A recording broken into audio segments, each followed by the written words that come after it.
Machete may kasalanan kung bakit muntik na masunog ang bahay mo. Thanks to Machete. Dahil siyang gumawa ng paraan. Akala ko ba si Rosella? Eh, ano naman magagawa ng pangit na yun? May problema nga ako eh. Alam niya yung sikreto ni Machete. Nabanaan ko sa kanyang mukha ang pagkamangha. Huwag sana akong layuan ni Rosella. Inumin mo lang itong gatas na to para may laban ka. Ano nangyari? Hindi ako papayag na magkaapo ng kahoy. Tao rin ako, Rosella. Tulad mo, meron din ako puso't damdamin. Maaari mo ba akong samahan? Kailangan ko lang ng may makasama na makakaintindi sa kalagayan mo. Meron akong alam na lugar. Na puno. May mga hayop. Ba't hindi mo ako dalhin doon? Ito ang hinahanap ko. Mahangin. Mapuno. Kagaya ng tribo namin noon.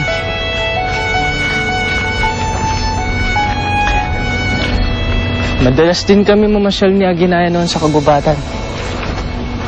Saksi ang liwanag ng buwan sa aming pagmamahalan.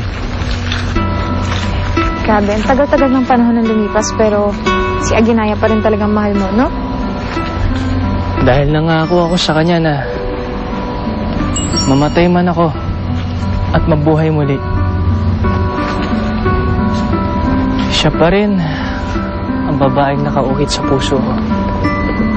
Napakaswerte pala ni Aguinaya, no? Kahit gaano katagal ng panahon na lumipas. Hindi nagbabago ang pag-ibig mo sa kanya. Mas maswerte ako, Rosella. Dahil hinintay niya ako mabuhay para mahalin siya. Mawala na lahat ng mga bagay dito sa mundo. Mananatili pa rin ang pagmamahalan namin. Yan ang kinukwento sa akin ni Inay dati. Ang pag-ibig niyo daw ni Aguinaya, walang kamatayan.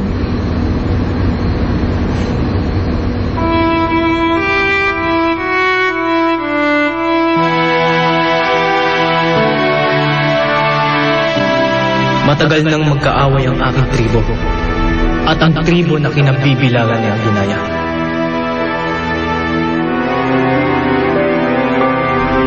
Malalim din ang hidwaan ng aming mga angkan dahil ang ama ni Aguinaya ang nakapatay noon sa aking ina.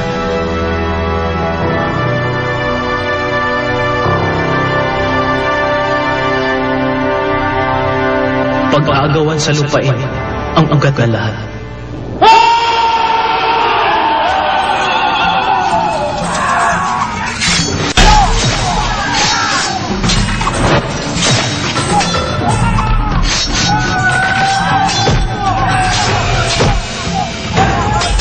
Tumumpa si ama na paghigantihan ang angkan ni Aguinaya.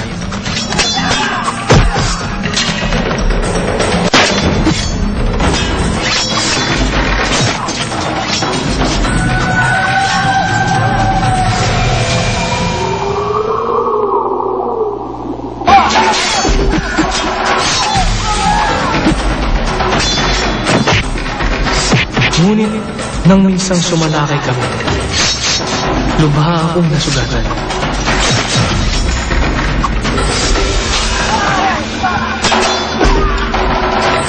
Wala ka sa akin. Magtiwala ka.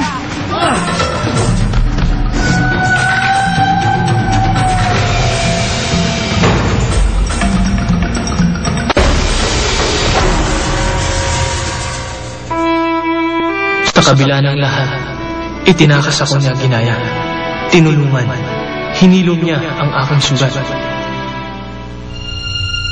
At mula noon, nagsimula na ang lihim naming pag-iibigan. Kalaban ng ating angkan! Ang lahi ng babaeng yan! Alam mo ang lahi nila ang pumatay sa iyong ina! Kakaiba si Aguinaya, ama. Iniligtas niya ang aking buhay. Paano mo natatiyak na totoo ang pinakikita niya sa'yo? Nililing lang ka ng babaeng yan.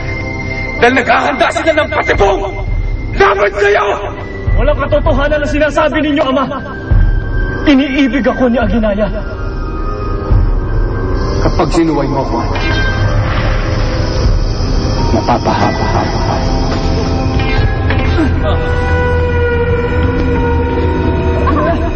Aguinaya!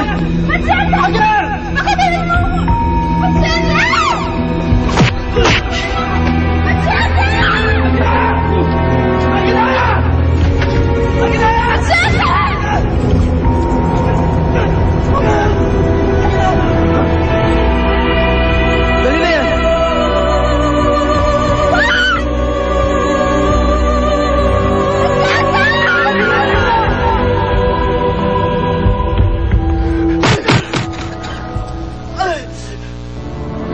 hanggang kamatayan. Yan ang sabi sa alamat nun. Pinaglaban niyo ang inyong pag-ibig hanggang kamatayan. Kung papaano hindi ko na naalala. Ang huling natatandaan ko, yakap-yakap ko si Aguinaya hanggang sa huling sandali ng aking buhay. At hanggang ngayon, patuloy mo pa rin siyang minamahal. Hindi talaga kayang baguhin ng panahon ng pagmamahal mo para sa kanya.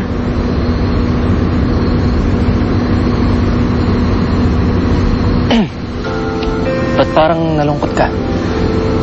Hindi. Ganito lang talaga ako. Pasensya ka na. Nadala ko kasi sa mga kinukwento mo eh. Ang ganda pala ng love story niyo ni Aguinaya, no? Hoy! Yung dalawa! Anong ginagawa niyo rito? Paano kayo nakapasok? Ha? Anong gagawin natin? Siguro, kailangan natin tumakbo. Ayan na. Sige na! Open! Hoy!